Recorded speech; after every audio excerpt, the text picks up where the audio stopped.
evening, everyone. I'm Jillian Gray with your JCN News for this Wednesday, March 7th. Great having you with us. The government has raked in $880.7 million for the year. This revelation coming out of the House of Assembly this morning as the Deputy Prime Minister and Minister of Finance, K. Peter Turnquest, added to the budget debate on the 2017-2018 mid-year budget statement. However, this only represents 41% of the targeted $2.15 billion set out in the budget communication last year. Contributing to that number, of course, is revenue collected in tax, the most being from VAT. The five major categories and their performance in the first half of the fiscal year are as follows. VAT, $312.1 million, or 47.2% of the full year forecast. Import duties, $136.1 million, or 41.7%. Excise tax, $120.3 million, or 43.7%. Tourism tax, $59.5 million, or 41.1%. And property tax, $31.8 million, or just 22.2%. From these data, it is evident that property tax is an area in which renewed emphasis must be placed to improve the efficiency and effectiveness of the system. Now, as it relates to the expenses, only $861 million spent thus far for the primary recurrent expenditure. That represents only 44% of what the government allocated for the year, a fact that the government is boasting about. Other expenditure include personal emoluments and allowances, which is currently at $373.2 million, or 47% of what was allocated. Purchasing of goods and services is at $132.9 million, or 36% of what was allocated, and grants and fixed charges and other financial transactions stand at $354.9 million, or 45% of what was allocated. Now, the government is boasting about a reduction in capital expenditure due to what they say is their proactive efforts. I would note that the outturn clearly reflects the government's proactive efforts to hold back on spending in order to secure critical near-term improvements in the fiscal position. Only critical and meaningful public investments were approved. As a result, capital expenditure over the July to December period totaled $75.8 million, which represents only 33% of the budget allocation of $229.7 million.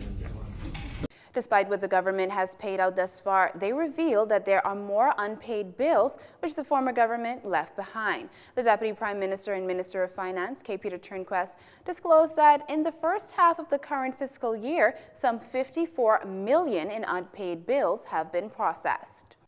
Among these were $13.2 million in respect of 573 prior year transactions across the breadth of ministries and departments, of which $3.8 million at the Ministry of Finance, $2.4 million at the Ministry of Foreign Affairs, $2.1 million at the Ministry of Public Service and National Insurance, and $887,000 at the Royal Bahamas Police Force. The list of the payables that were $20,000 or higher I also have available. Another $10.5 million in transactions approved by contingency, of which $3.9 million at the Office of the Attorney General and the Ministry of Legal Affairs, $2.7 million at the Department of Housing, some $63 million in respect to NHI, $18.9 million owing to the cruise lines, $17.7 million to Bank of the Bahamas in the context of the Educational Guarantee Fund, $11.7 million in prior year outstanding commitments in respect of PHA operations,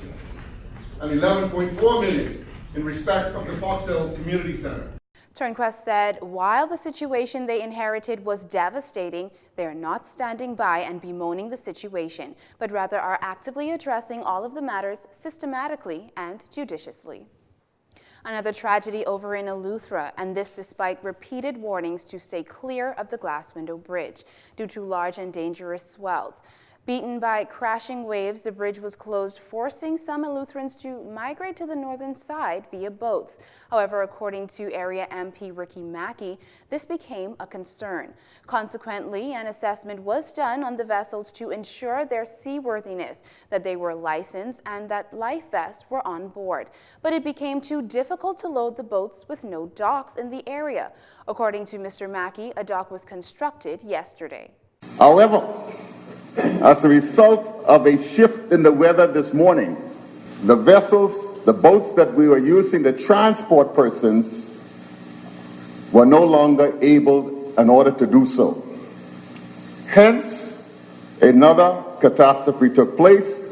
Persons deemed upon themselves, despite the fact that the bridge has been closed till Sunday, attempted to cross the bridge. At which time, early this morning, 8 persons attempting to cross the bridge, 5 persons were washed off.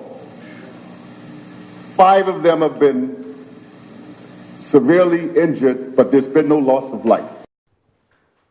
Just this past weekend, raging waves tossed a Spanish Wells resident over the bridge, 61-year-old Stephen Higgs. They've also agreed to offset the cost because when persons start to transport persons by way of boats, some price gouging started to take place.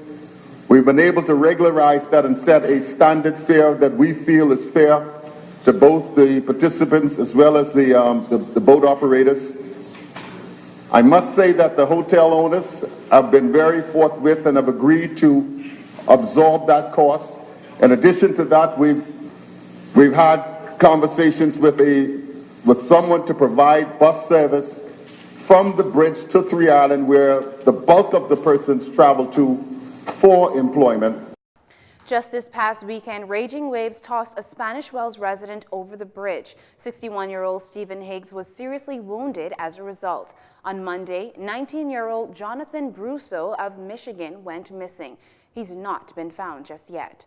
Police telling us his father is now on the island. Mr. Mackey stressed in the strongest terms, though, for no one to cross the bridge. Barricades have been erected to prohibit this. Furthermore, police have been instructed to man both sides. Meantime, the North Eleuthera representative says he's also reached out to hotel owners who have employees south of the bridge. Employers have reportedly agreed to pay scheduled workers so that they have no need to come into work during this period. $1 cannot be that important that you risk your life for. Officials can't say when the Glass Window Bridge will reopen. They hope to have a clearer idea on Friday following an assessment. You're watching JCN News. Stay with us. There's more after this break. This segment of the news was brought to you by Alive.